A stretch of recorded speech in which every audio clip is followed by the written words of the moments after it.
I had to see you. After 8 years? Why now? I didn't know you were pregnant. Is it mine? Yes, but you left. I want to be here now. What are you doing here? I had to see you. I was wrong. 8 years, you can't just come back. Please, let me help. Help, you left me. I came back. After 8 years, why now? I had to see you. Who's the father? He's gone, you left us. I want to make this right. Billionaire visits his pregnant ex-wife after 8 years. What he saw changed everything. The arrival. The helicopter shouldn't have landed there.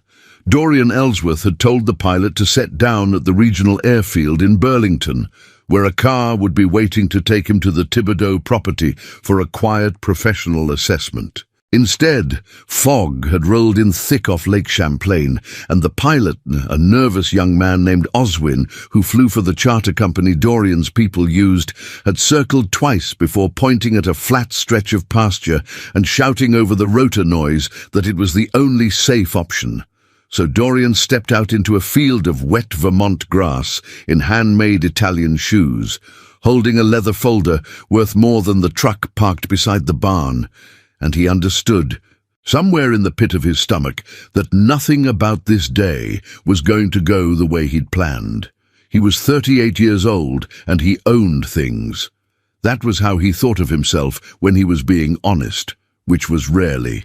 He owned buildings in Chicago, and a logistics firm that moved freight across 3 countries, and a name that opened doors before he finished knocking. What he did not own, and had spent 8 years pretending not to want, was the woman who came around the side of the farmhouse, wiping her hands on a beige apron, stopping dead the moment she saw him.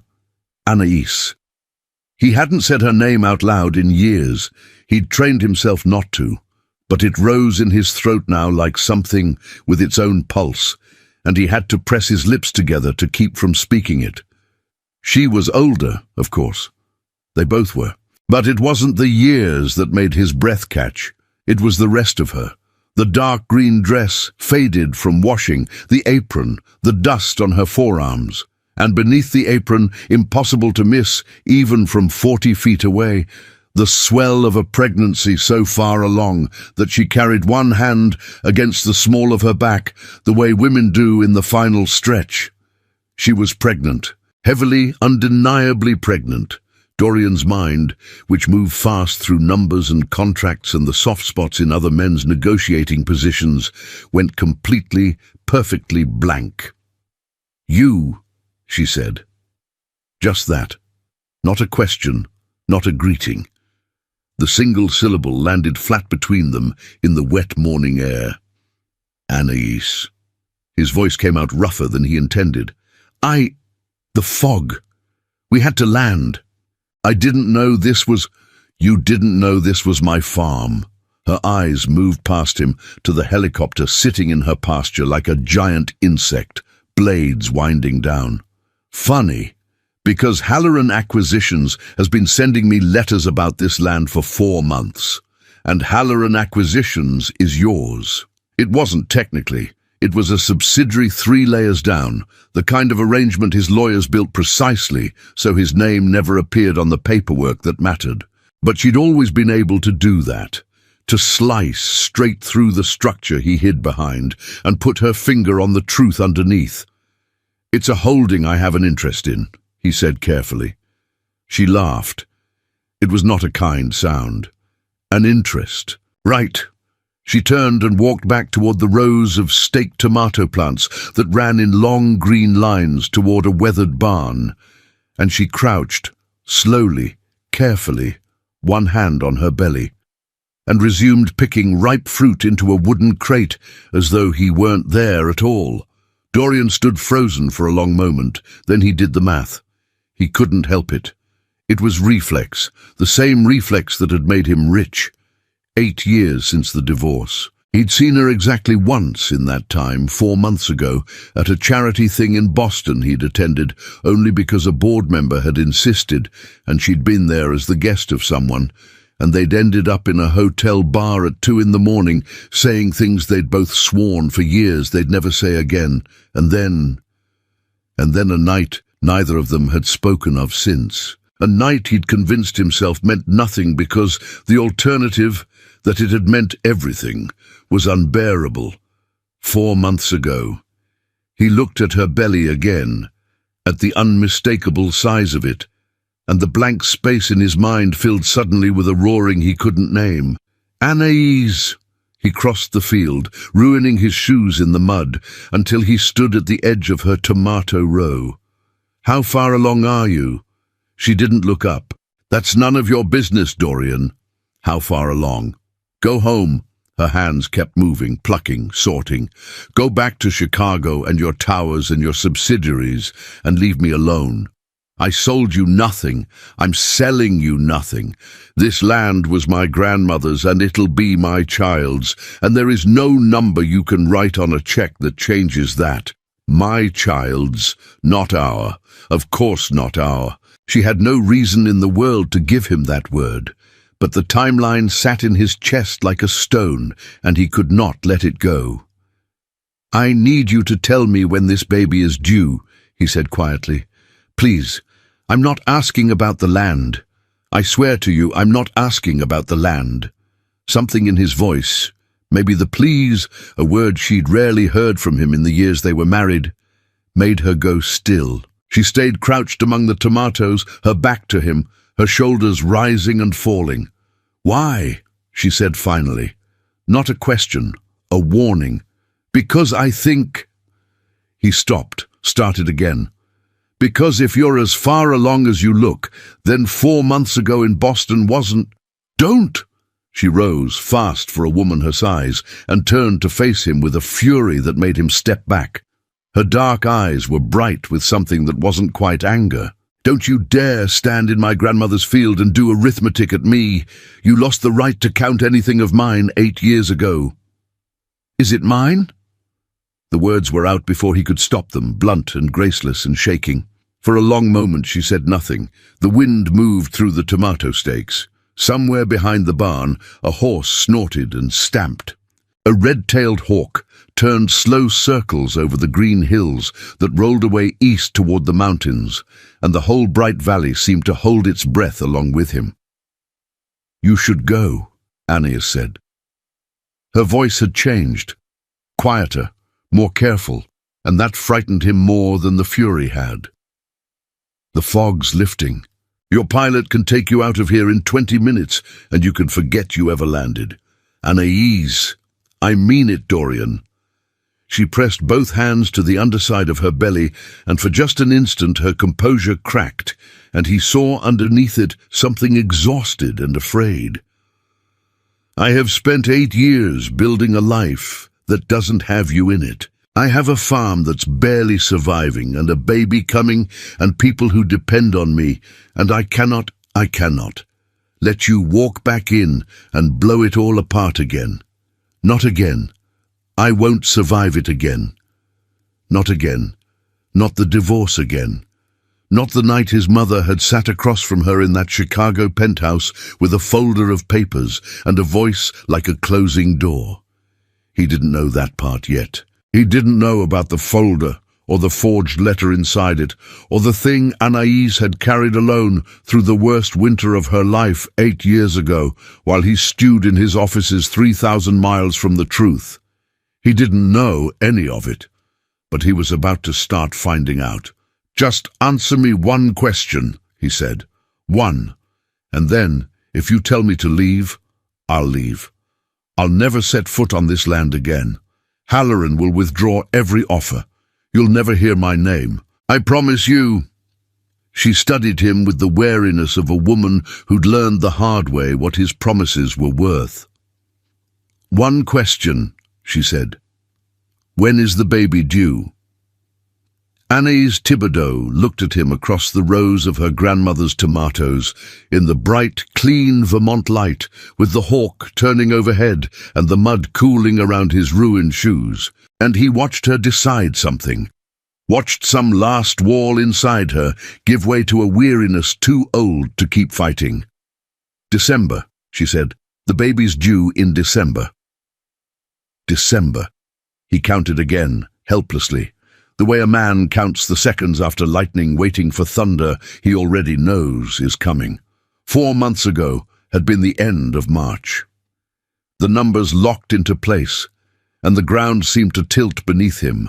And Dorian Ellsworth, who owned buildings and freight and a name that opened doors, reached out and gripped a tomato stake to keep from falling. "Anais," he whispered, "why didn't you tell me?"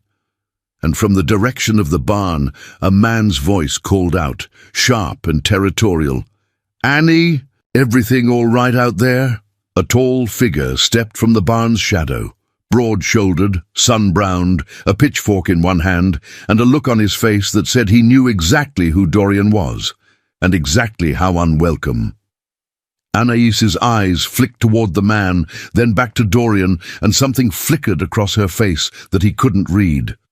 "Go inside, Caspian," she called. "I'll be there in a minute."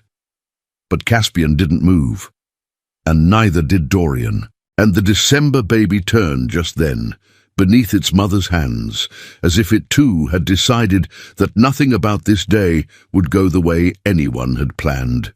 The 8-year wound. 8 years earlier, the city of Chicago had been buried under a February snow so deep the lake froze in sheets, and Anais Thibodeau had stood at the floor-to-ceiling windows of a penthouse she'd never felt she belonged in, watching the storm and waiting for a husband who didn't come home.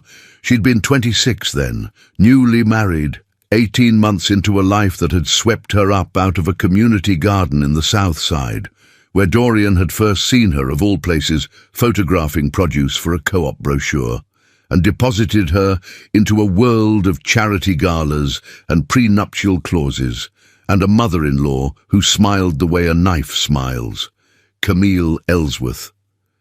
Even now, 8 years and 1,000 miles away, the name made something cold move through Anais.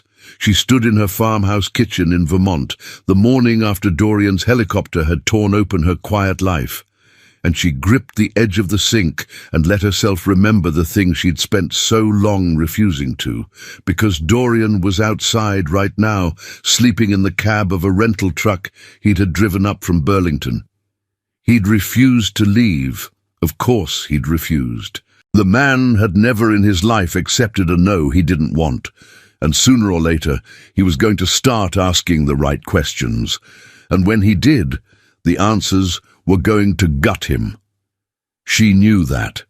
She'd known it since the moment she said December and watched him grab the tomato steak like a drowning man. The truth was this. 8 years ago, in that frozen Chicago February, Anais had been pregnant. The first time. A pregnancy neither of them had planned, and both of them, to their own surprise, had wanted with a fierceness that frightened them. She'd been 10 weeks along, the night she stood at that window waiting for Dorian to come home so she could tell him the doctor had heard a heartbeat. He never came home. What came instead, the next morning, was Camille. Anais could still see it with terrible clarity. The older woman letting herself into the penthouse with a key she shouldn't have had, setting a leather folder on the marble island, sliding it across with one manicured finger. "Sit down, dear. We need to talk about your future." And Dorian's. Inside the folder had been 2 things. The first was a financial settlement, generous, obscene, the kind of money that buys silence, a clean exit. "Dorian is not built for the life you imagine," Camille had said, in that voice like cool water over stones. "He's told me so himself. He's overwhelmed. He doesn't know how to say it to you, so he's asked me to handle it." The second was a letter, handwritten, in what looked exactly like Dorian's own slanting, impatient script. She had read it standing at the marble island with snow falling silent against the glass, and every line of it had cut. "I never wanted this. I'm not ready to be a father. I think we both know this was a mistake. Please don't make it harder than it has to be." D. His handwriting, his signature.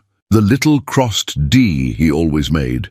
Anais had not known then, would not know for 8 more years, that Camille Ellsworth had paid a forger in River North $11,000 to produce that letter. That Dorian had written no such thing, felt no such thing, and had in fact spent that very night locked in a board fight in Singapore, 14 time zones away, his phone dead in a conference room, utterly unaware that his marriage was being dismantled on a kitchen island back home.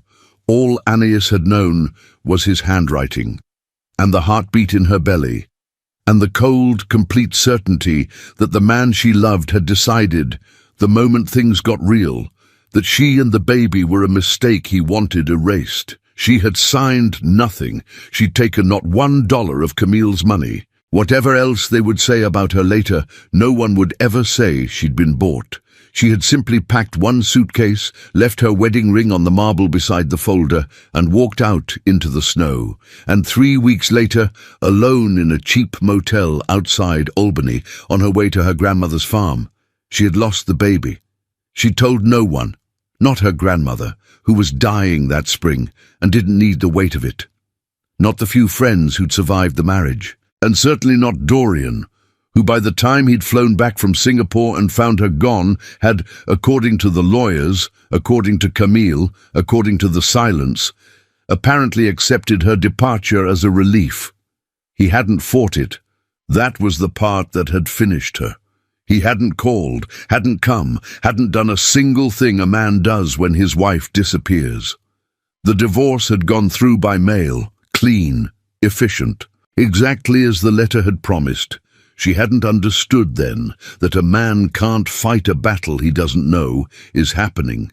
She'd built 8 years of armor on a foundation that was, she was only now beginning to suspect, completely false, because last night, before he'd retreated to the truck, Dorian had said something that wouldn't leave her alone. He'd said, "I looked for you. For 2 years, Anais, I had people looking. You vanished. I thought you hated me so much. You'd rather disappear than tell me why." And the way he'd said it, the rawness of it, the old grief still alive in it after 8 years, did not sound like a man who'd written, "I never wanted this." It sounded like a man who'd never written it at all. Anais turned from the sink. Through the kitchen window, she could see the truck in the gravel drive, and Dorian's dark shape inside it, awake now, watching the farmhouse with the patience of a man who decided to lay siege to his own past. She pressed a hand to her belly, where the December baby, this baby, the one she'd sworn would never know its father, the one conceived in a Boston hotel room in a moment of weakness she'd promised herself meant nothing, shifted and settled. "All right," she said quietly, to the baby, to the empty kitchen, to the snow ghost of a younger woman who'd stood at a different window 8 years ago, believing a lie. "All right, we'll find out the truth, all of it." She didn't know yet how close the truth was, or who would bring it to light.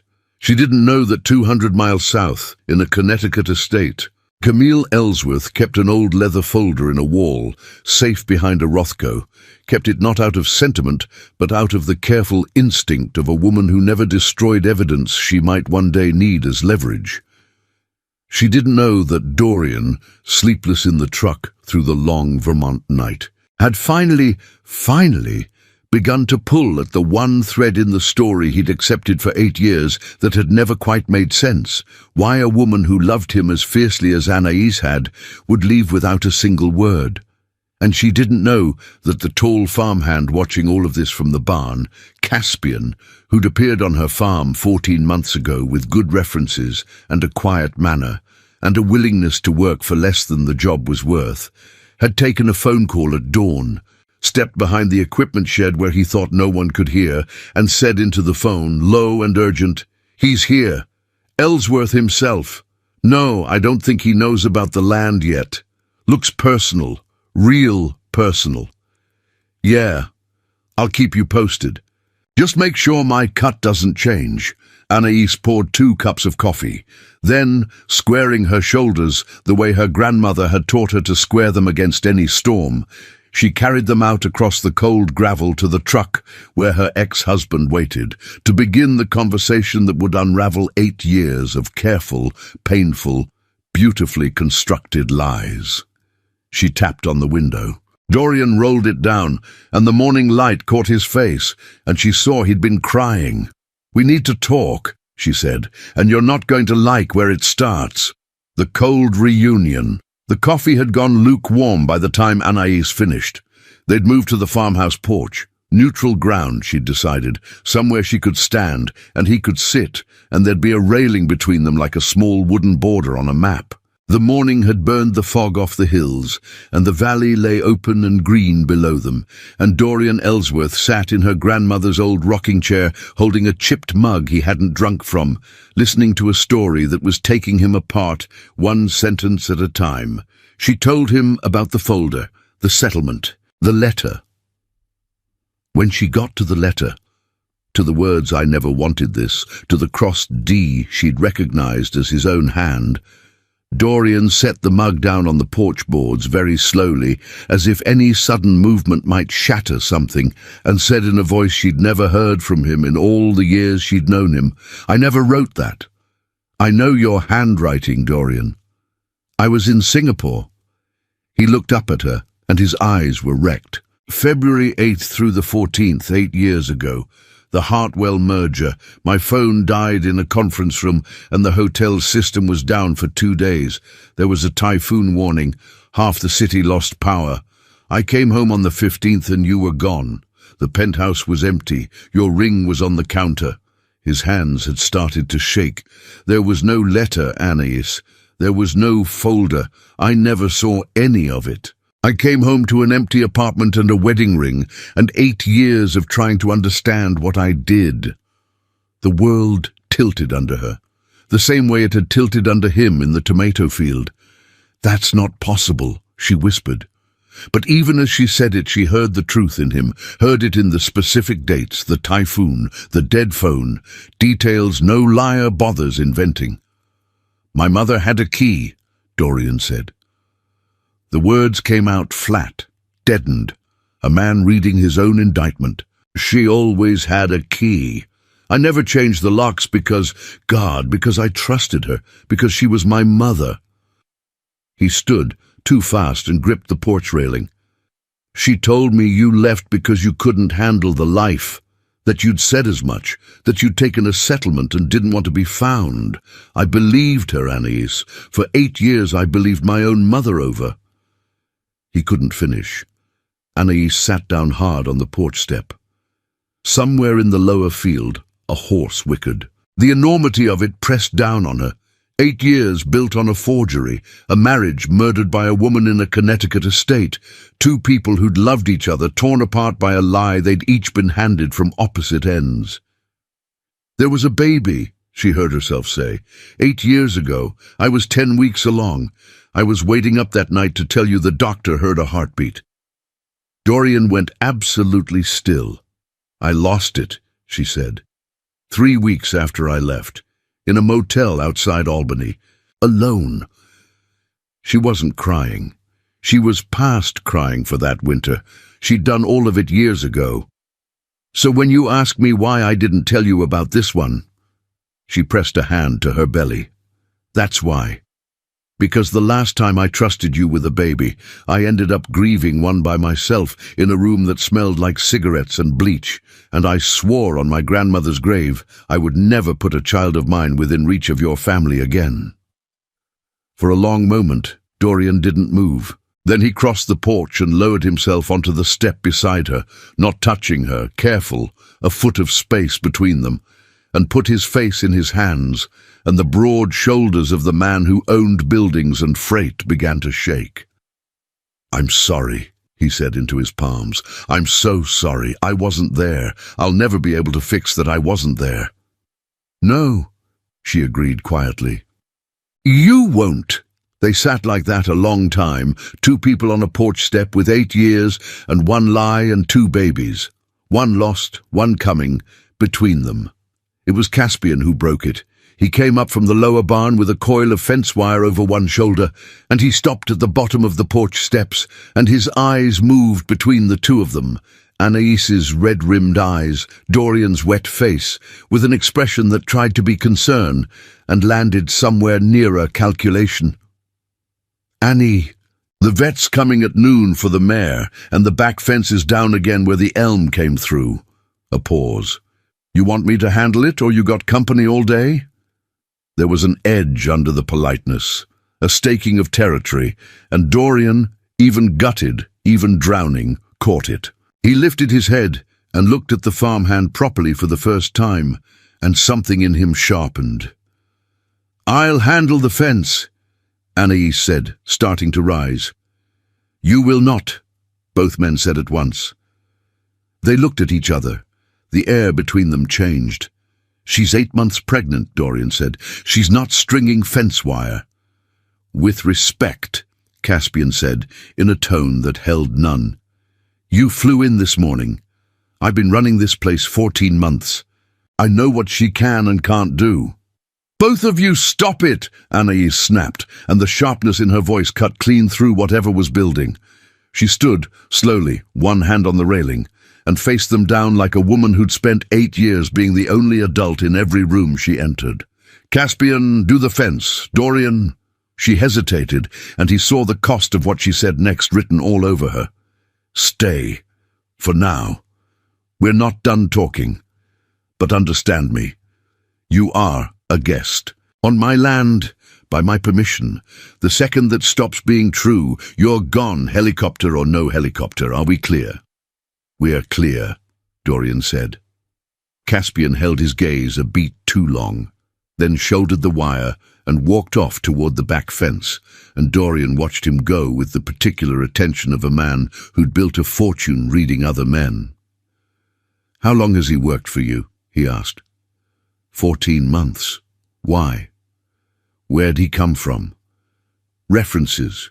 Good ones. He's a hard worker, Dorian, and he's never once— Did you check the references yourself, or did he hand them to you? Anais opened her mouth, then closed it, because the honest answer was that Caspian had arrived in a lean season with a thick envelope of letters and a willingness to work cheap, and she'd been drowning in farm debt and grief and the early exhaustion of a new pregnancy she hadn't planned, and she had not, in fact, picked up a phone to verify a single one. "You think too much like a businessman," she said instead. "I think like a man who got destroyed once by not asking the right questions," Dorian answered. "I'm not making that mistake twice." The afternoon wore on. Anais went inside to lie down. The doctor in Burlington had been firm about rest. Her blood pressure was higher than anyone liked. And Dorian, restless, walked the perimeter of the farm, pretending to take in the scenery while actually cataloguing everything. The failing fence, the barn roof that needed work, the second mortgage notices he could see stacked on the kitchen counter through the window, the precise, deliberate way Caspian's truck was always parked nose out, ready to leave fast. He was on the phone with his assistant in Chicago, quietly behind the equipment shed, asking her to run a discreet background check on a Caspian whose last name Anais had given him at lunch, when he heard it. A cry from inside the farmhouse, then a crash. Dorian dropped the phone and ran. He hit the kitchen door at a sprint and found Anais on the floor beside the overturned step stool she'd climbed, 8 months pregnant, to reach the high shelf where she kept her grandmother's good teapot, because she'd be damned if she'd be made to feel like an invalid in her own house. One hand braced against the cabinet, her face grey, the other hand pressed hard and low against the underside of her belly. "Anais, it's too early," she gasped. "Dorian, it's too early. It's only 33 weeks. It's not supposed to—" And then her face crumpled in a way that had nothing to do with the fall and everything to do with the tightening she could feel rolling through her, low and deep and unmistakable, and a thin line of fear entered her voice that he had never heard there in all the years he'd known her. "The baby," she whispered. "Dorian, something's wrong." The hospital. There was no time for the helicopter. Dorian got her into the rental truck because it was the closest vehicle with a passenger seat that reclined, and he drove the 22 miles to the medical center in Burlington faster than the winding county roads had any right to allow, one hand on the wheel and one hand gripping hers. And Anais breathed through the tightenings the way the books had told her to, and tried, between them, not to let him see how frightened she was. "Talk to me," she said at one point, mostly to keep herself from spiraling. "Say something, anything. Just don't be quiet." So Dorian talked. He told her about Chicago, about the years she'd missed, about the way he'd thrown himself into work because work was the only thing that didn't ask him why his wife had left. He told her he'd kept her photograph in a drawer he never opened, and opened it anyway, some nights, more nights than he'd ever admit. He talked the whole 22 miles, his voice steady even when his hands weren't. And somewhere in the middle of it, Anais realized she was holding on to his words the way she was holding on to his hand. Because they were the only two solid things in a world that had started very suddenly to come apart. They took her straight back. A flurry of scrubs and questions and a monitor strapped across her belly, and Dorian left standing in a corridor that smelled of antiseptic, useless in a way that money had never once made him feel. He called no one. There was no one to call. That fact landed on him hard, there in the fluorescent hallway, that the most important person in his life was behind a door he wasn't allowed through, and the entire vast machinery of his wealth and influence could do exactly nothing about it. A nurse came out eventually, young, kind-faced, a clipboard in her hands. "Are you the father?" Dorian opened his mouth. The honest answer was complicated. Was 8 years, and a forged letter and a hotel bar in Boston, and a question Anais had never quite answered in the tomato field. "Is it mine?" he'd asked. She'd told him December and let him do the math, but she'd never actually said the word. He started. "He's with me," came Anais's voice, weak but clear from beyond the door. "Let him in." The nurse held the door. Dorian went through. Anais lay propped on the bed, the monitor beeping its steady rhythm beside her, and the grey had gone from her face, replaced by an exhausted relief. A doctor, older, calm, the kind of calm that comes from 40 years of catching babies, was studying the monitor's printout. "False alarm, more or less," the doctor said. "What you felt were contractions, but they've already settled. The fall gave us a scare, and gave you a scare, which is half of what brought them on. Baby's heart rate is strong, steady. This little one is fine." He looked at Anais over his glasses. "But your blood pressure is too high, and you've been doing too much, and I want to be very direct with you, because I don't think anyone else has been. If you keep climbing step stools and stringing fence at 33 weeks, the next set of contractions might not settle. Do you understand me?" "I understand," Anais said quietly. "You need rest, real rest, and you need people around you who'll make sure you get it." The doctor's eyes moved briefly to Dorian. "Now, I've got the chart here, due dates confirmed for the 3rd week of December based on the dating ultrasound, which puts conception right around the end of March. Does that match what you've—" "It matches," Anais said, fast.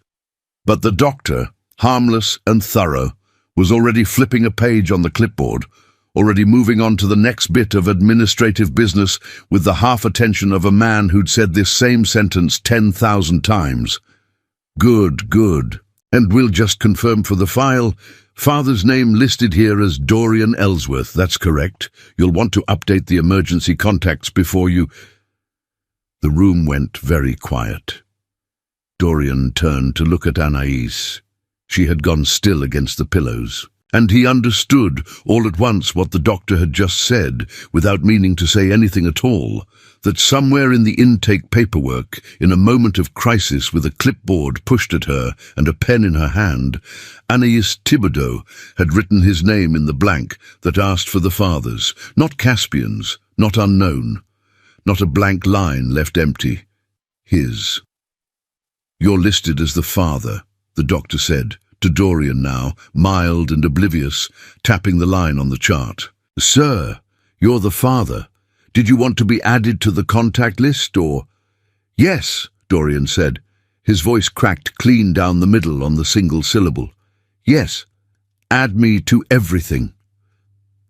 The doctor, sensing finally that he'd wandered into the middle of something he didn't understand, nodded and excused himself and stepped out, and the door swung shut. And Dorian and Anais were alone with the steady beep of their child's heartbeat filling the silence between them. "You wrote my name," he said. Anais looked at the ceiling. 2 tears slid down toward her ears. "It's the truth," she said. "Whatever else is true, that one's true. I didn't plan to tell you. I planned to raise this baby alone and let you go back to your towers and never know. But they handed me the form, and they asked who the father was. And I—" Her voice broke.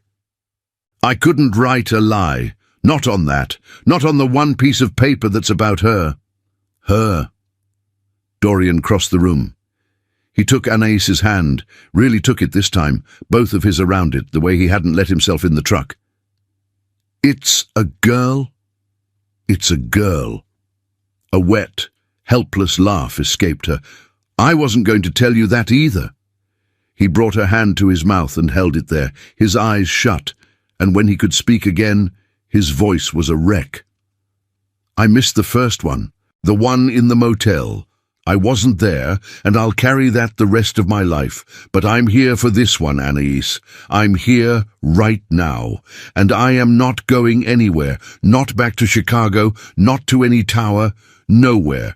That isn't wherever you and this little girl are. Do you hear me? My mother stole 8 years from us with a lie. I'm not giving her one more day." Anais looked at him for a long, long moment, at the man weeping over her hand in a hospital room, at the father of the daughter coming in December, at the husband she'd grieved as a coward who had, it turned out, never betrayed her at all. And some wall that had stood inside her for 8 years, load-bearing and exhausting and built on a forged letter, finally began to come down. "I hear you," she whispered. But 200 miles south, the woman who'd built that wall in the first place was not finished. Camille Ellsworth set down her telephone in the drawing room of her Connecticut estate, the Rothko glowing dark above the wall safe behind it, and her expression was that of a woman recalculating. Her son's assistant in Chicago had called, asking for old travel records. For a background check, the girl had said, "Mr. Ellsworth wants to verify someone in Vermont." Camille had not survived 3 husbands and 40 years of careful maneuvering without knowing what it meant when a son who never asked about the past suddenly started pulling at threads. He'd found her. Camille knew it the way she knew weather. He'd found the girl, and the girl had told him about the folder, and now Dorian was in Vermont turning over rocks. She rose, smoothed her skirt, and walked to the window, overlooking the long gravel drive. "Have the car brought around for the morning," she told the housekeeper. "I'm going up to Vermont. There's a family matter that needs attending to before it gets out of hand." And she smiled the way a knife smiles. The denial. They came home from the hospital under orders. Bed rest, the doctor had said. Modified, not total, but real.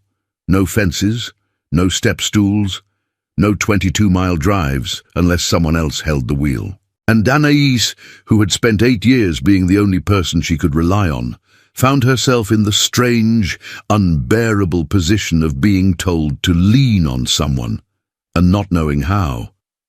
Dorian made it easy and made it hard. Easy, because he was suddenly everywhere, moving her grandmother's good teapot down to a low shelf so she'd never have to climb again, carrying in firewood, learning from a battered notebook on the kitchen counter exactly when the mare got her supplements and how the well pump had to be coaxed in the cold. He'd cancelled Chicago, actually cancelled it.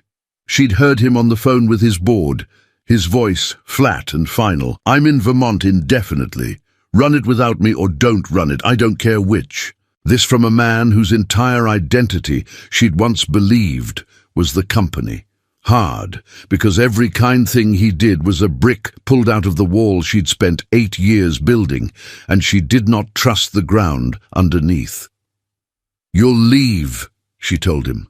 The second night when he brought her tea she hadn't asked for and sat at the foot of the bed like he belonged there. "Not now. Now it's all guilt and adrenaline and a heartbeat on a monitor.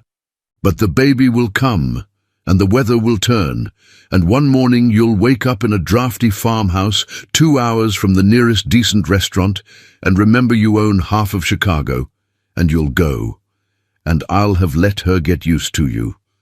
That's the part I can't allow, Dorian. I can survive you leaving. She shouldn't have to learn how." Dorian set the tea down. 8 years ago I came home to an empty penthouse, and I didn't leave Chicago for a decade, because I thought if I stayed in one place, you might come back to it. That's not a man who leaves, Anais. That's a man who waits in the wrong house for 10 years because he doesn't know any better. That was before you knew the truth. The truth is easier to be noble about when it's fresh. "Then test me." He said it simply. "Don't trust me yet. I haven't earned it. Just let me stay long enough to earn it, and if I don't, if I ever once do the thing you're so sure I'll do, then you'll have been right, and you can tell our daughter her mother was right about everything, and I'll deserve it." He stood. "But I think you're going to be wrong. I think it's going to terrify you how wrong you're going to be."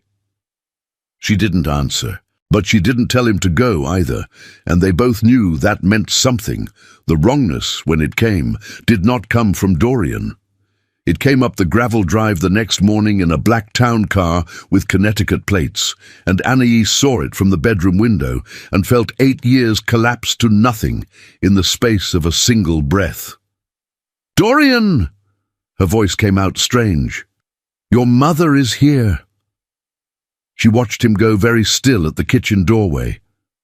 Watched the kind, exhausted, hopeful man of the last 3 days harden into something she'd never seen in him, something cold and load-bearing and very, very angry. "Stay upstairs," he said. "This is my house." "I know it is, and I'm asking you, please, to let me meet her first. 3 days ago you didn't know whether I'd written that letter.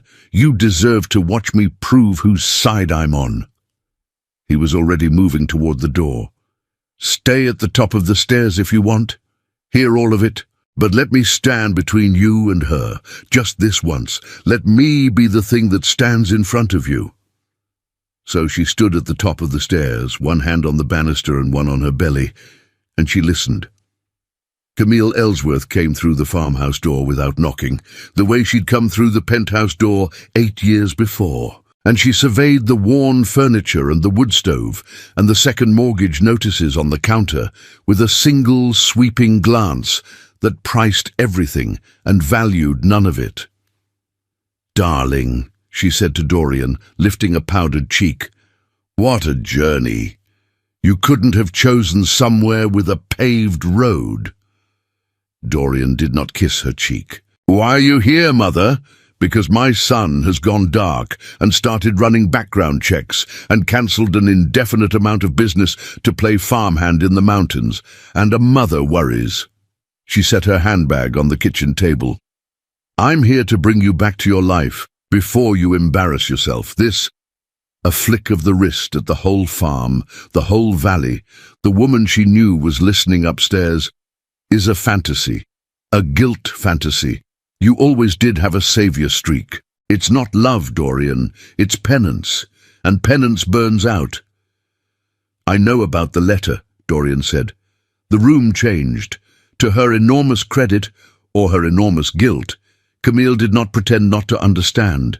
She simply went still, the way a cat goes still, recalculating. "I know you forged it," he went on, his voice terribly even. "I know you let yourself into my home while I was in Singapore, and you sat my pregnant wife down with a fake settlement and a fake letter in my hand, and you drove her out of my life. I know she lost the baby 3 weeks later alone in a motel because of you. And I know that for 8 years you let me believe she left because she was weak, when the truth is she left because she loved me too much to fight a man she thought didn't want her." He took a step closer. "Did I leave anything out?" For a long moment Camille said nothing. Then terribly she smiled. "I did it because I was right," she said. "Look at this place, Dorian. Look at what she is. A farm girl with dirt under her nails and a mortgage she can't pay. I gave you 8 years to build something real instead of throwing yourself away on a co-op brochure photographer, and you built an empire, and you're welcome." She lifted her chin. "And now there's a child, I assume. That's what this is." "Well, children can be provided for from a distance. I'll have the lawyers draft something generous. She'll never have to climb a step stool again." She reached into her handbag and withdrew a checkbook. The same gesture, the same checkbook 8 years later, and uncapped a gold pen, and looked up the stairs directly at Anaïs, who had come down 3 steps without realizing it. "There you are," Camille said pleasantly. "Let's not pretend you weren't listening. You took nothing last time. Very principled, very dramatic. I respected it in a way. But you're older now and tireder, and you have a baby coming and a farm drowning in debt."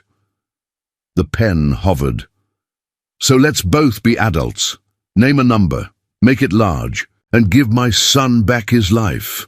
The farmhouse was dead silent, except for the tick of the wood stove, and Anaïs Thibodeau, 8 months pregnant, one hand on her grandmother's banister, looked at the checkbook.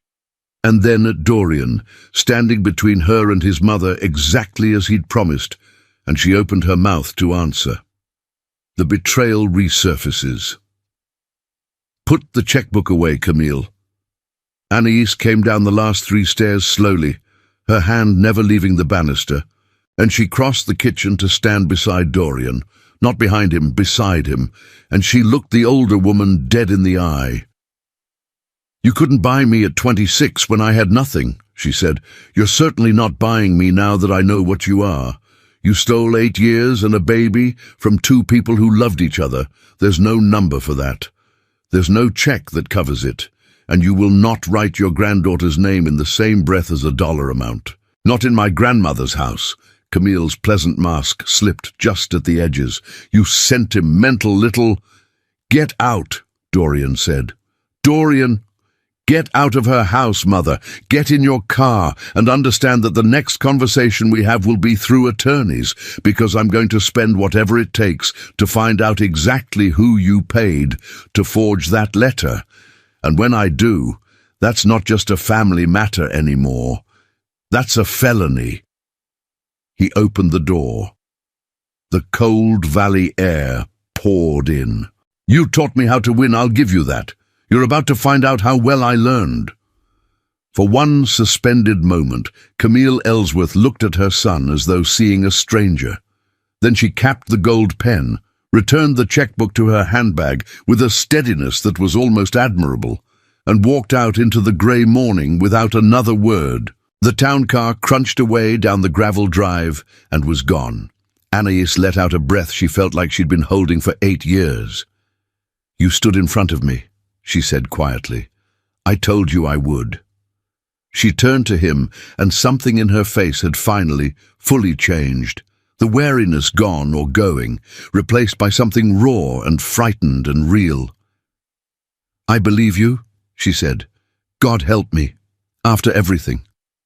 "I believe you." He reached for her, careful, and she let him, and for the first time in 8 years, Dorian Ellsworth held his wife. Ex-wife. The word meant nothing now.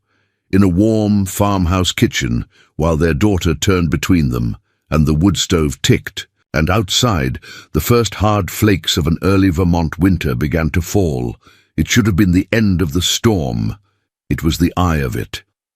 The thing about Caspian was that he'd been watching the town car too. He'd watched it come up the drive from the back fence, and watched it leave. And something about the timing of it, the rich mother arriving the same week the rich husband started running background checks, had spooked him badly enough that he made a phone call he shouldn't have made from a place he thought was safe. He was wrong about the place. Dorian had spent 3 days quietly learning the farm, and one of the things he'd learned was that the old baby monitor Anaïs kept clipped to her belt for when she was in the barn picked up, on its 2nd channel, every word spoken near the equipment shed where the receiver sat charging. He hadn't meant to use it. He'd been reaching for his coffee on the shed workbench that afternoon, hunting the source of a rattle in the well pump, when the monitor crackled to life with Caspian's voice 15 feet away on the other side of the wall.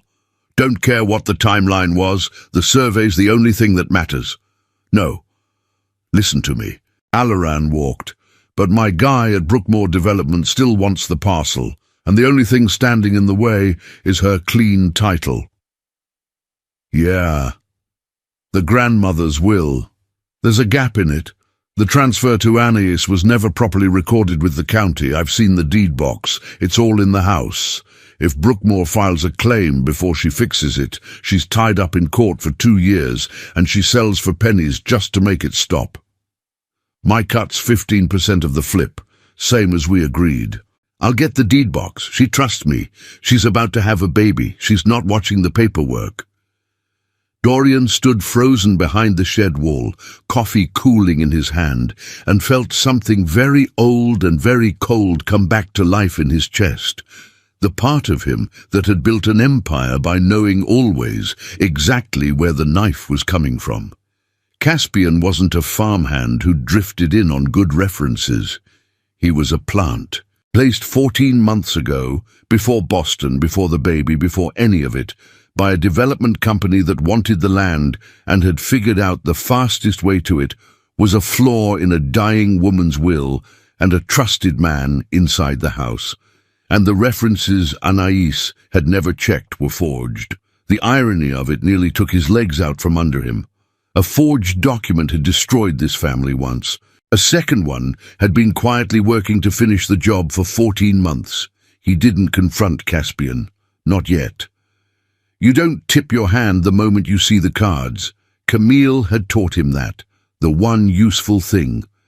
Instead, he drove into Burlington that afternoon while Anais slept, and he sat down with the best property attorney in the county and a retainer large enough to make her cancel her other appointments. And within 3 hours, he had the truth in writing. The grandmother's transfer of the farm to Anais had indeed never been properly recorded. An honest clerical gap from a death during a hard winter 8 years ago.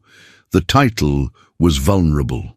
A determined developer with a hungry lawyer could file a competing claim and freeze everything for years. But a gap could be closed.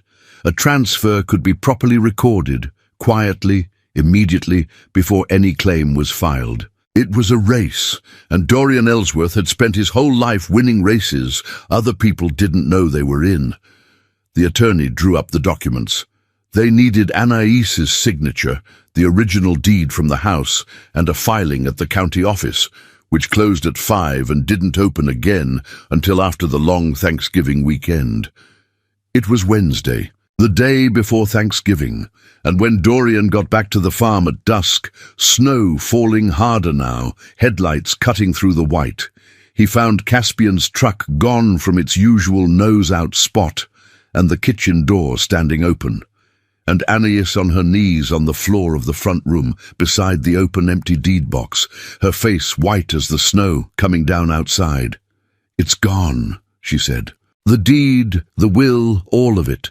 Caspian said he'd take the documents to the bank's safe deposit box for me, weeks ago, after the break-in scare, and I let him, Dorian, I trusted him, and now he's not answering his phone and the box is—" She stopped.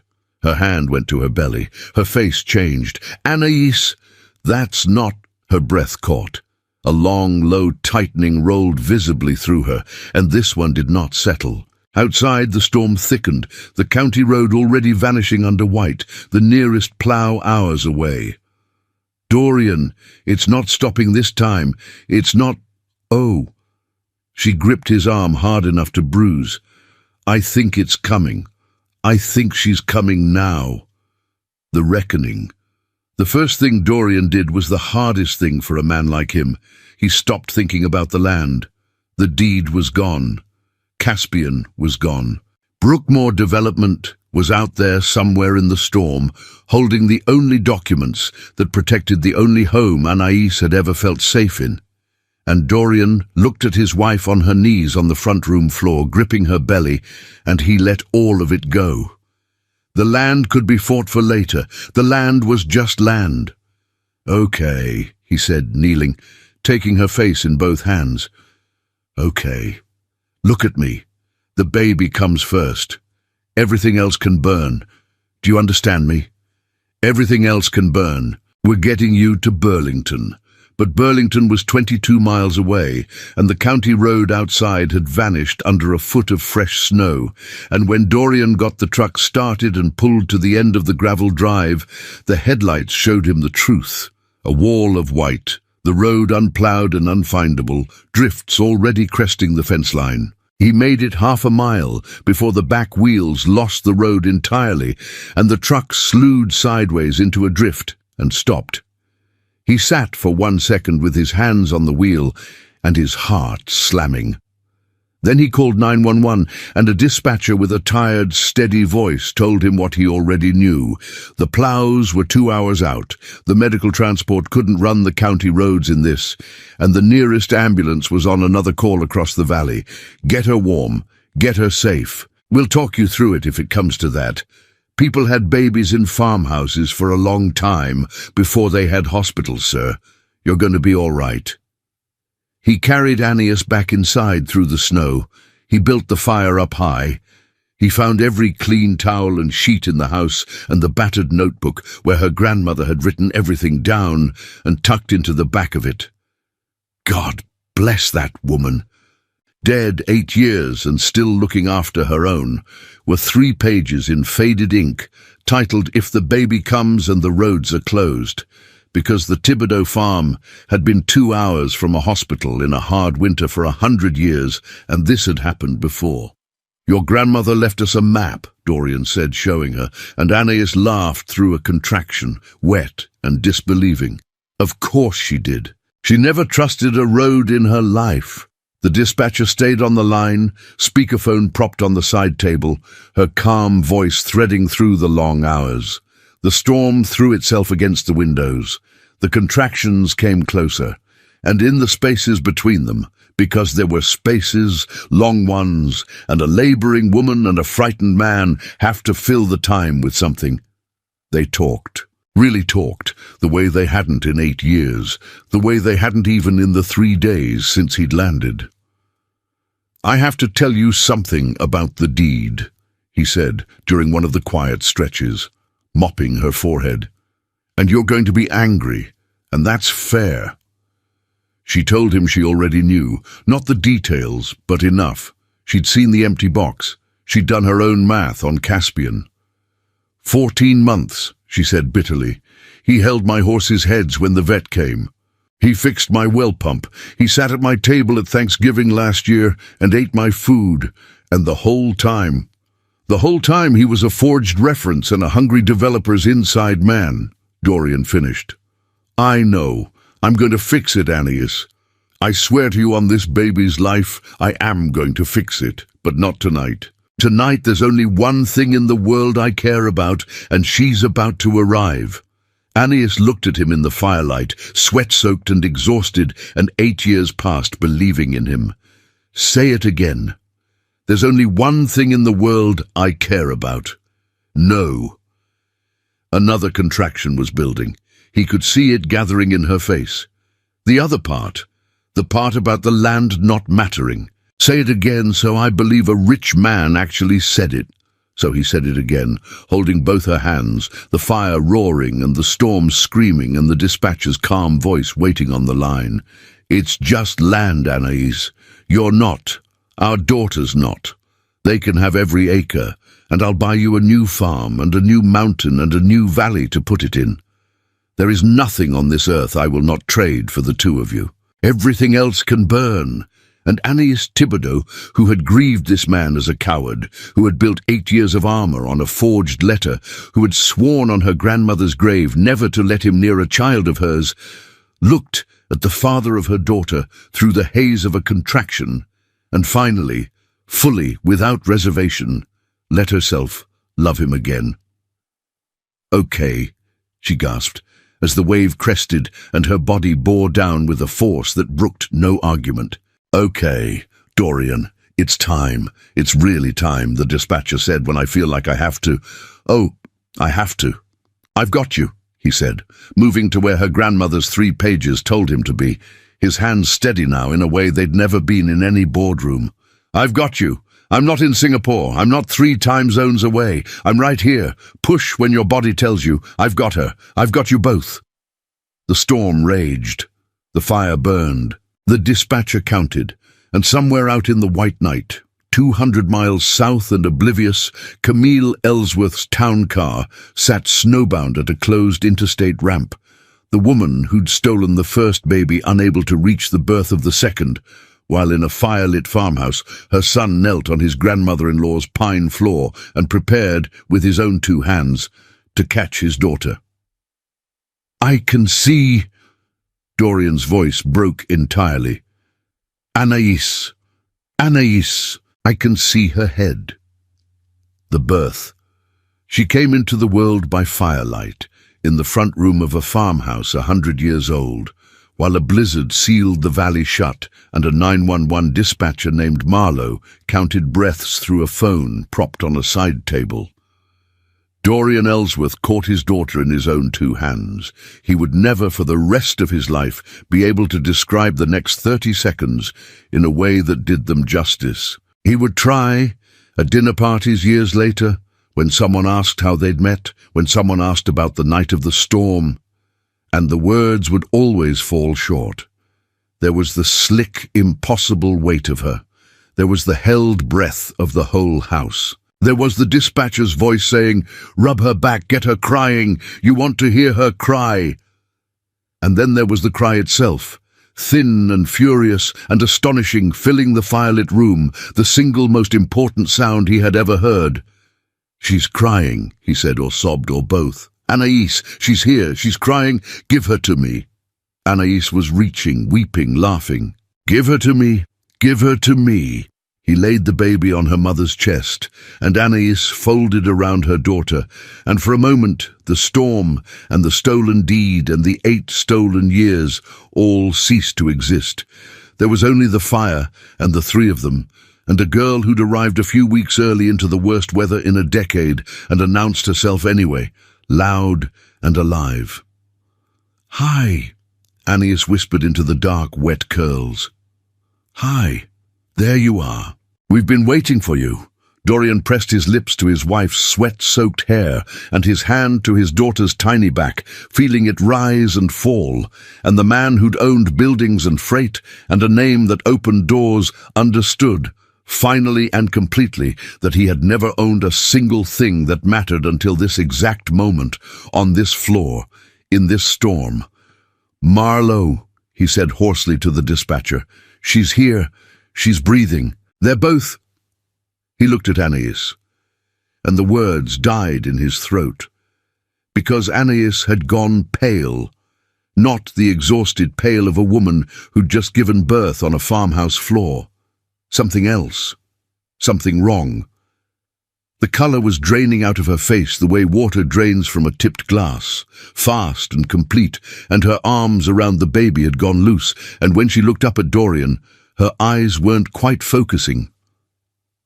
"Dorian," she said, and her voice was very far away. "I feel strange. I feel the room's going..." "Marlowe," Dorian's voice cut like a blade. "Something's wrong. She's grey. There's blood. There's too much blood. She's bleeding and she's not..." The dispatcher's calm cracked into a new register, fast, precise, the voice of someone who'd just heard the exact words she'd been praying not to hear. "Listen to me. Listen very carefully. She may be hemorrhaging. I need you to do exactly what I say, right now, no questions." Dorian took the baby from Anaïs's loosening arms. "No," his wife murmured. "No, give her back. I want..." And set the crying newborn safe in the nest of towels by the fire, and turned back to do what the dispatcher told him. The firm massage low on her belly, the legs raised, the pressure, the desperate mechanical work of trying to keep a woman's blood inside her body with his bare hands, while a storm locked the doctors 22 miles away. "Stay with me," he said. He was crying and didn't know it. "Anaïs, stay with me. We just got her. We just got you back. You don't get to... After 8 years, you do not get to leave me in a room again. Do you hear me? Not again. Not again. Her eyes drifted toward him. There was a small, terrible smile on her grey lips. You came back, she whispered. I knew you didn't write it. I knew it wasn't you. Don't talk like that. Don't you dare talk like that's a goodbye. Name her Seraphine, Anais said, the words slurring now, her eyes sliding closed.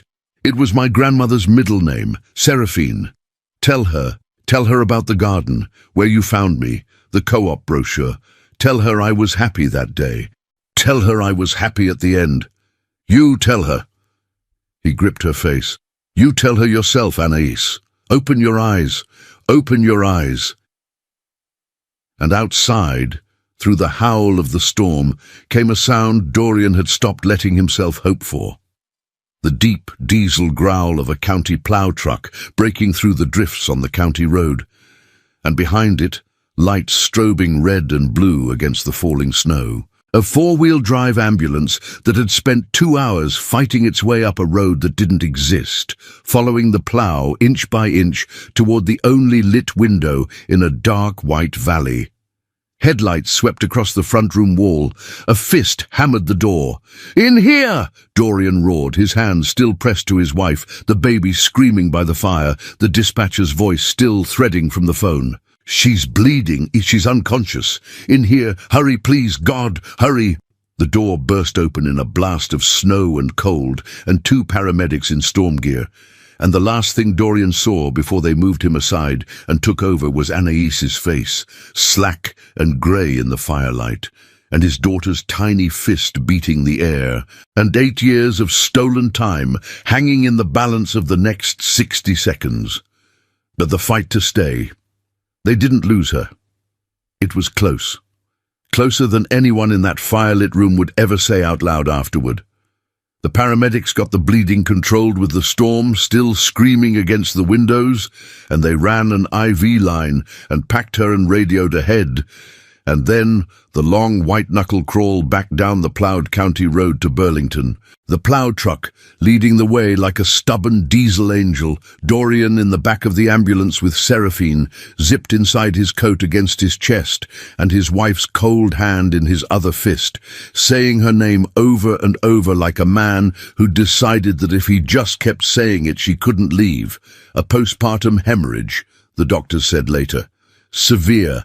Another 30 minutes without the ambulance, and they'd have been telling him a different sentence. But the plough had come, and the ambulance had come, and the grandmother's 3 faded pages had bought exactly enough time, and Anais Thibodeau opened her eyes 2 days later in a Burlington hospital room to find Dorian asleep in a chair with their daughter on his chest, both of them breathing. The early winter light coming grey and clean through the window. "You're still here," she said. He woke instantly. "I'm still here. I thought I dreamed the part where you caught her." "You didn't dream it." He stood carefully, the baby a small warm weight against him, and brought Seraphine to her mother's arms. "You didn't dream any of it. 3 days ago, a helicopter landed in your tomato field and ruined a very expensive pair of shoes, and everything since then is true." Anais gathered her daughter close and wept. And this time it was the good kind, the kind that washes something clean. The land was the part that wasn't clean yet.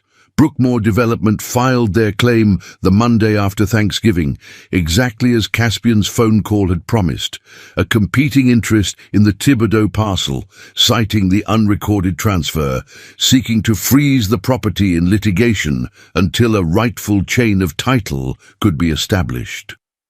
The papers landed on the county clerk's desk at 9:02 a.m. It was, Dorian's attorney admitted with grudging professional respect, a clean and vicious piece of work. With the original deed and will missing, stolen, Anais had almost nothing to fight it with. Almost. Because Dorian Ellsworth had spent 38 years learning how to win, And the man who'd cancelled an empire to kneel on a farmhouse floor was not going to lose his wife's grandmother's land to a development company over a clerical gap from a hard winter 8 years gone. He hired 3 lawyers. He flew in a forensic title examiner.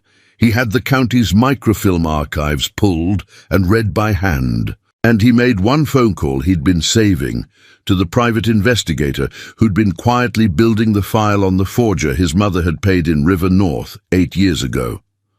"While you're in the business of finding documents people don't want found," Dorian told him, "find me Caspian." They found him in 9 days. Caspian Ardi, that was the full name. The forged references had been half true the way the best lies are, was holed up in a motel outside Schenectady, waiting for his 15% from a Brookmore executive who, it turned out, had no intention of paying a man who could implicate him. Caspian had figured that out about the same time the investigator knocked on his door. And Caspian, who was a thief and a liar, but not, it turned out, a man with much stomach left for it, did the math on which side was going to win and made the only smart play left to him. He still had the deed box. He'd never handed it to Brookmore. That had been his one card, his insurance, the thing he'd held back precisely because he didn't trust the people paying him. The original deed, the grandmother's will, the whole chain of title Anais needed. It was in a duffel bag under a motel bed in Schenectady, and Caspian Ardi traded it, along with a signed statement detailing exactly who at Brookmore had hired him and how, in exchange for Dorian's lawyers not burying him under the felony charges he'd more than earned.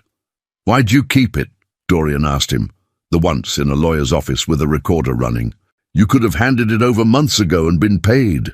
Caspian looked at his own hands for a long moment. "She held my mother's hand," he said finally. "Didn't know that, did you? My ma got sick last spring. Annie drove her to her chemo 3 times when I couldn't get off the equipment. Sat with her, brought her soup." He shook his head. "I'm not a good man, Mr. Ellsworth. I did what I came to do mostly. But I wasn't going to be the reason that woman lost her house. Couldn't make myself take the last step. Guess that's the only decent thing I've got to show for the whole rotten business. It wasn't redemption exactly, but it was the deed box, and with the original documents recovered and Caspian's signed statement naming names, Brookmore's clean, vicious claim came apart in a week. The transfer was properly recorded at last, 8 years late, in Anaïs's name, free and clear. The land was hers. It had always been hers. Now the county had it in ink, and Camille Ellsworth's forger, it turned out, had kept records too. People in that business always do. The same careful instinct that kept a leather folder in a safe behind a Rothko. Faced with Dorian's investigator and Dorian's lawyers, and the felony of forging a document used to dissolve a marriage, the man in River North gave a statement. And Dorian sat his mother down in her own drawing room, beneath the Rothko, and laid the whole file on the table between them. "I'm not going to send you to prison," he told her. "Seraphine is going to grow up knowing she has a grandmother, even one who has to earn every minute of it from a distance, supervised on my terms. That's more than you deserve, and it's the most you'll get." He stood. "But you will never be alone in a room with my wife or my daughter again. You will never write a check toward either of them again. And the next time you reach for a folder, Mother, you'll remember that I have one too. We understand each other." For the first time in his life, Camille Ellsworth had nothing to say. Dorian left her there, under the dark, glowing painting, and drove north through the early winter dark toward the only place he wanted to be. Everything changed. They were married in June, in the lower field, where the tomato rows had been the morning the helicopter came. It was Anaïs who chose the spot. "Right here," she'd said, walking him out to it in the spring mud, Seraphine on her hip, "because I want to stand exactly where I was standing when I looked up and saw you and thought my whole quiet life was about to be ruined." She'd laughed. Turns out it was. "Best ruin that ever happened to me." So they put up a simple white awning between the barn and the fence line, and the neighbors came. The real ones. The valley people who'd quietly kept Anais alive through 8 hard years with casseroles and borrowed equipment, and rides into Burlington. And somebody's cousin played a fiddle, and the rolling green hills went on forever into the warm June afternoon, and there was not 1 acre of it that wasn't hers. Dorian wore no jacket. He'd learned, over the winter and the spring, to leave the jacket off. He'd learned a great many things on the farm: how to coax the well pump, how to muck a stall, how to read weather in the way the horses stood, how to be a man in a place where his name opened no doors at all, and a strong back and a kept promise were the only currency that spent. He'd kept the company. You don't throw away an empire, and besides, empires pay for forensic title examiners and good lawyers, and a college fund for a girl named Seraphine. But he ran it now from a converted room in the barn, with a satellite dish and terrible coffee 2 days a week, and the rest of his life happened with mud on his boots. His board thought he'd lost his mind. Dorian thought he'd found it. Seraphine was 6 months old at the wedding, and already everyone agreed the loudest person in the valley, a furious, delighted, dark-curled force of nature who'd arrived in a blizzard and apparently decided to keep announcing herself at the same volume ever since. She rode through the whole ceremony on her father's arm, fist in his collar, and when the moment came for him to say his vows, he had to do it one-handed, and his voice broke twice. And nobody minded. 8 years ago I came home to an empty room, he said, and I spent all of them since believing a lie about why. I'm not going to talk about that lie today, because it doesn't get any more of our time. It took enough. He looked at Anais in her simple dress in the field where he'd first seen her again. Here's the truth instead. The truth is, I own things, buildings, freight, a name. And I would trade every last piece of it today, right now, for one more June afternoon in this field with the 2 of you. That's not a vow, that's just arithmetic. The same arithmetic I did standing in your tomatoes a year ago, except this time it comes out right. He swallowed. I almost lost you in a snowstorm with our daughter in my coat. I'm not going to waste a single day of whatever I've been given since. I promise you the boots and the bad coffee and the broken fences. I promise you I'll be in the room, every time, for the rest of it. I'll be in the room. Anais was crying and laughing, and so was half the valley. You ruined my quiet life, she told him when it was her turn. I did. Don't you ever unruin it. I won't. Caspian wasn't there, of course. But that spring, a battered envelope had come. Postmarked from out west somewhere, no return address. Inside was a money order, small, all the man could manage, made out toward the farm, and a single line on a torn piece of paper, for the chemo rides. We're square now. Tell the kids somebody she'll never meet was rooting for her. C.A. Anais had read it twice, and then tucked it into her grandmother's notebook, in the back, near the 3 faded pages about babies and closed roads, where the family kept the things that had saved them. Camille came once, in the fall, supervised and stiff, and visibly uncertain what to do with a baby who shrieked with joy and yanked her pearls. She did not write a check. She held her granddaughter for 11 careful minutes under Dorian's watchful eye, and when she handed Seraphine back, there was something in the old woman's face that nobody could quite name, and nobody chose to. It wasn't forgiveness. The family didn't trade in that yet, and maybe never would. But it was a beginning of something, the smallest possible beginning, and Anais, who knew better than anyone what a stolen grandchild cost, decided that a supervised 11 minutes was a thing she could allow to exist. The valley turned through its seasons. The tomatoes came in heavy that first summer, and Dorian learned to can them badly, and then less badly. The mare foaled in the spring. The back fence got fixed properly by a contractor, and then, the next year, by Dorian's own hands, and it held. The second mortgage got paid off in a single afternoon and a single signature. And Anais cried about that too, standing in the kitchen with the satisfied notice in her hand, because there are some kinds of safety you stop believing you're allowed to have. And on a Thanksgiving night, a year after the storm, the roads clear this time, the ploughs idle, a fire going in the same front-room hearth where a dispatcher named Marlowe had once counted breaths down a phone line. Dorian Ellsworth sat on the floor with his back against the couch and his daughter asleep on his chest and his wife's head on his shoulder, and he watched the snow start to fall soft and harmless outside the window, and he thought about arithmetic. He'd spent his whole life adding things up. Buildings, acres, quarters, wins. He'd had all of it the year before, and been a man asleep alone in a penthouse, waiting in the wrong house for someone who was never coming because of a lie he didn't know he'd been told. Now he had a drafty farmhouse 2 hours from a decent restaurant, a company he barely ran, a wife who'd grieved him for 8 years and chosen him anyway, a daughter who'd been born in a blizzard into his own 2 hands, and a porch he'd come, against every expectation of his entire life, to call home.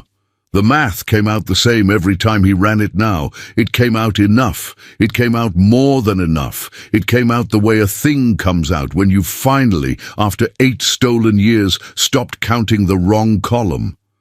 Seraphine stirred against his chest and didn't wake. Anaïs's breathing went slow and even on his shoulder. The fire ticked. The snow fell on the only acres in the world that mattered, every last one of them theirs, free and clear and recorded in ink at the county office down the road. A billionaire had visited his pregnant ex-wife after 8 years. What he saw had changed everything, and everything, it turned out, was exactly the right amount. 5 years later. Epilogue. The school bus stopped at the end of the gravel drive at 3:40 every weekday afternoon, and every weekday afternoon, a small, dark-curled tornado named Seraphine Ellsworth came tearing down the lane toward the farmhouse, backpack bouncing, announcing her arrival at the same volume she'd announced everything since the night she was born in a blizzard. "Daddy! Daddy!" I drew the farm. Dorian came down off the porch to catch her, the way he caught her every afternoon, and swung her up. She was 5 now, and getting heavy, and he refused to notice, and admired the crayon drawing she shoved into his face. A lopsided red barn, 4 legs that were apparently a horse, 2 big stick figures and 1 small one, and a yellow scribble overhead that she informed him was the sun. "Because it's never snowing in my pictures. I don't like the snow part of the story." "No," Dorian agreed, carrying her up the steps. "Neither do I, kiddo. The snow part's the scary part." She knew the story, not all of it. Not the forged letter, not the stolen years, not the duffel bag under a motel bed, or the checkbook in a Connecticut drawing room. Those were for later, for a version of her who was older and could hold the weight of them. But she knew the shape that mattered. That a man had come up the lane one day in a flying machine, and her mama had been waiting, and she herself had arrived in a snowstorm into her daddy's own 2 hands, while a nice voice on the telephone counted. She made them tell it constantly. It was, as far as Seraphine was concerned, the only story worth telling, and she narrated her own version to the horses, the chickens, and any visitor who held still long enough. The farm had changed in 5 years, and hadn't. It was solvent now, more than solvent. The tomatoes had become a small, fierce local brand. There was a stand at the Burlington Farmers Market, and a handshake deal with 2 restaurants and a website Anaïs ran badly and lovingly from the kitchen table. Dorian's company had thrived precisely because he'd stopped strangling it. Run now by people he trusted, with him checking in by satellite from the barn office 2 mornings a week. They had money. They'd always have money. But the money lived quietly here, in fixed fences, and a new roof on the barn, and a college fund, and the simple, unremarkable safety of a woman who no longer flinched at the mail. Anaïs came out onto the porch, wiping her hands. A second pregnancy just beginning to show under her apron. This one, she'd told Dorian when the test came back, we do with a hospital and a paved road, and absolutely no helicopters, thank you. And she watched her husband and her daughter argue cheerfully about whether the crayon horse needed a tail.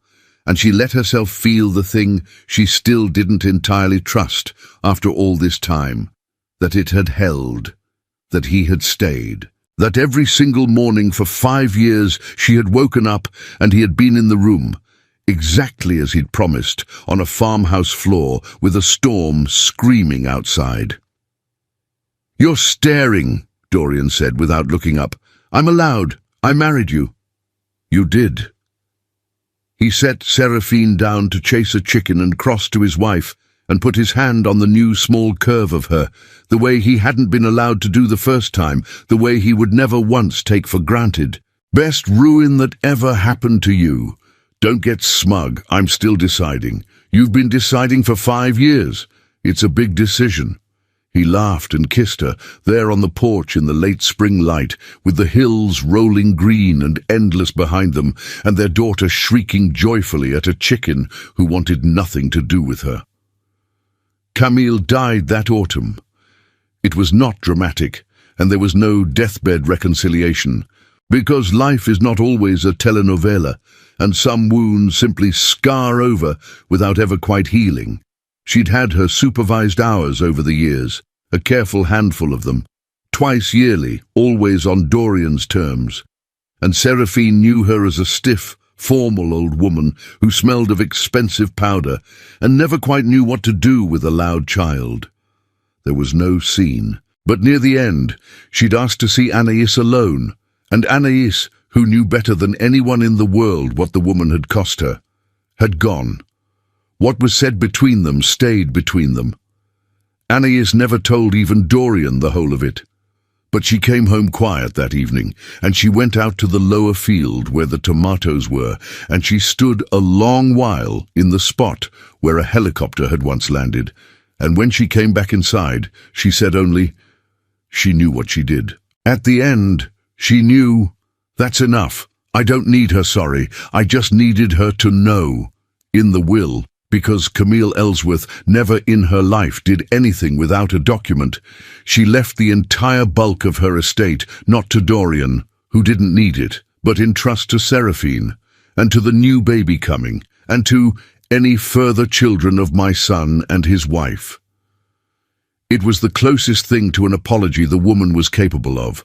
Not words, never words, but the one language she'd always spoken fluently, the transfer of what she valued most into the hands of the family she'd tried so hard to destroy. Anaïs read the clause twice and then folded the paper away. "We'll tell them it came from their grandmother," she decided. "Just that, not the rest of it. The rest of it dies with her. They get to have a grandmother who left them something. That's the version they get."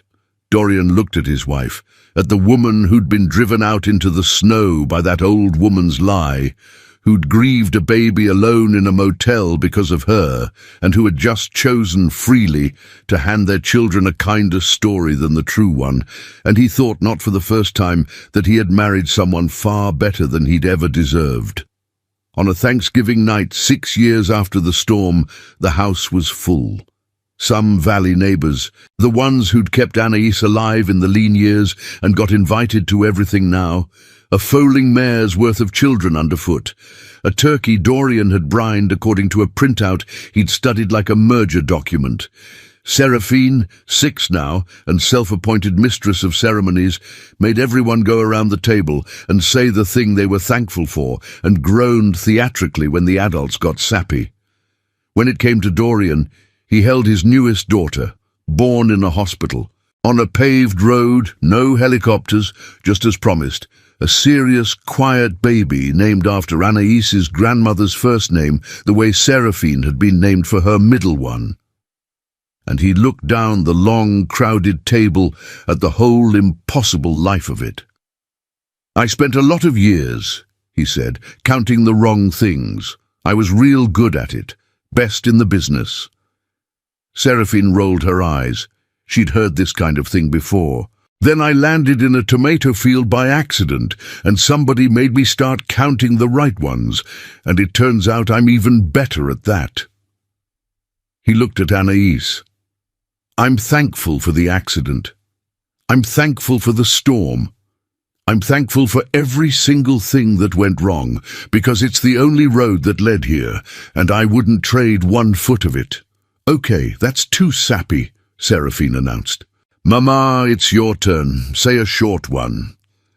Anais laughed and looked at her husband across a table full of everything she'd once been certain she'd never be allowed to have, and kept it short, exactly as ordered. I'm thankful he came up the lane, she said. Outside, soft and harmless and beautiful, the first snow of the season began to fall on the only acres in the world that mattered. Every last one of them theirs, recorded in ink, paid in full, and home. The billionaire had visited his pregnant ex-wife after 8 years. What he saw had changed everything, and everything in the end had been more than enough for the rest of their lives. The end.